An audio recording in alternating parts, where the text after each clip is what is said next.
अंतरिक्ष के रहस्योद्घाटन, एक वैज्ञानिक की यात्रा। अनुवादक का ध्यान। ये हिंदी अनुवाद एक अंग्रेजी कहानी पर आधारित है। कृपया ध्यान दें कि हिंदी में शब्दों और वाक्यांशों के कई विकल्प हो सकते हैं, और अनुवाद की गुणवत्ता मूल पाठ की उपलब्धता और अनुवादक की समझ पर निर्भर करती है। कहानी का शीर्षक, तारों के पीछे का रहस्य। अनंत आकाश में, जहां तारों का समुद्र था, वहां एक छोटा सा लड़का खड़ा था। उसका नाम था आकाश। आकाश बचपन से ही आसमान को देखता रहता था। तारों के चमकने और उनके आकार में उसकी दिलचस्पी थी। वह अक्सर अपने माता पिता से पूछता था कि ये तारे क्या हैं और वे कहाँ से आए हैं।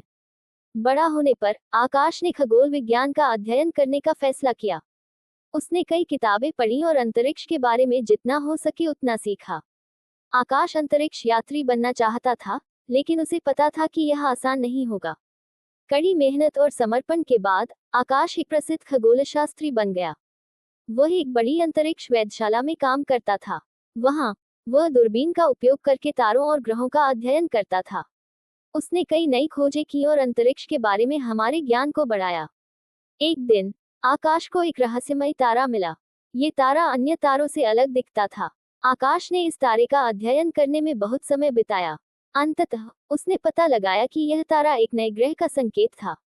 आकाश की खोज ने दुनिया भर में उत्साह पैदा किया।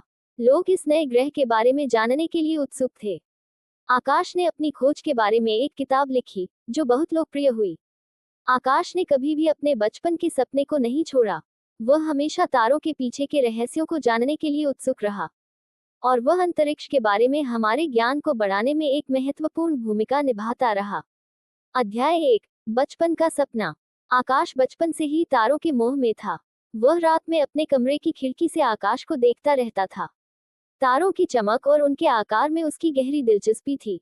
वह अक्सर अपने माता पिता से पूछता था कि ये तारे क्या हैं और कहाँ से आए हैं। आकाश के माता पिता उसे सिखाते थे कि तारे बहुत दूर हैं और वे सूर्य की तरह हैं।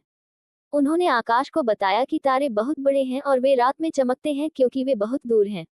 आकाश ने तारों के बारे में जितना हो सके उतना सीखा।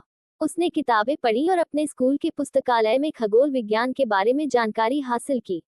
वह अक्सर अपने स्कूल के विज्ञान शिक्षक से तारों के बारे में पूछता था। अध्याय 2, खगोल विज्ञान का अध्ययन।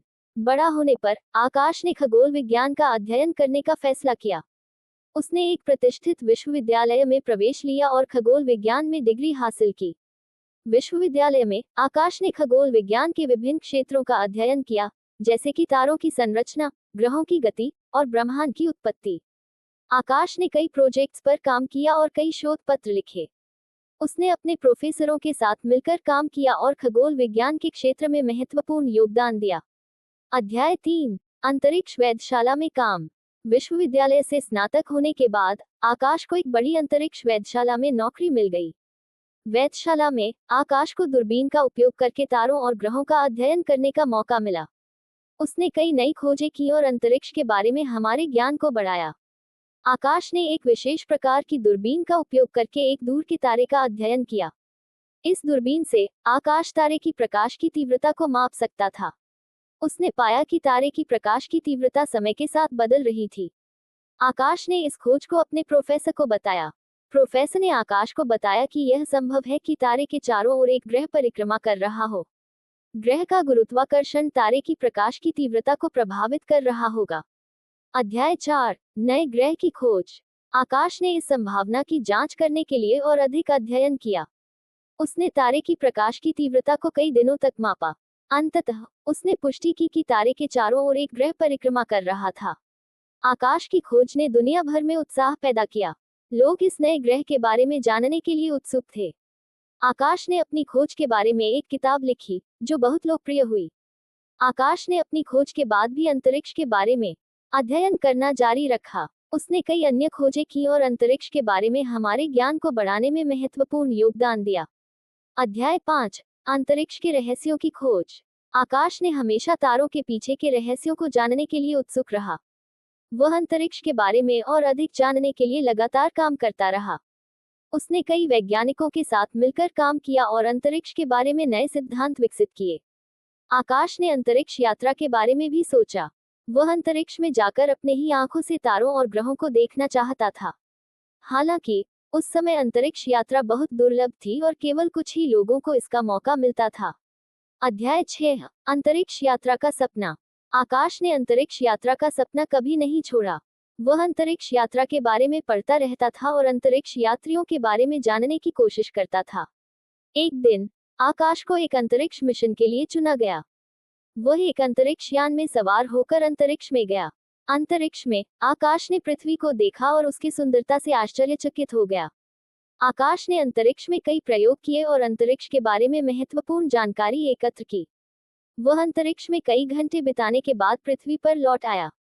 अध्याय 7, अंतरिक्ष के दूत।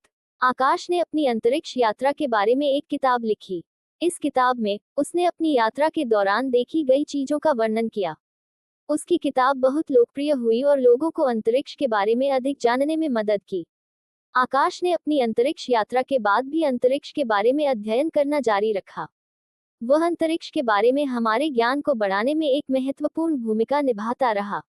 आकाश का जीवन एक सफल वैज्ञानिक और खगोलशास्त्री के रूप में समाप्त हुआ। उसने अंतरिक्ष के रहस्यों को उजागर करने में महत्वपूर्ण योगदान दिया।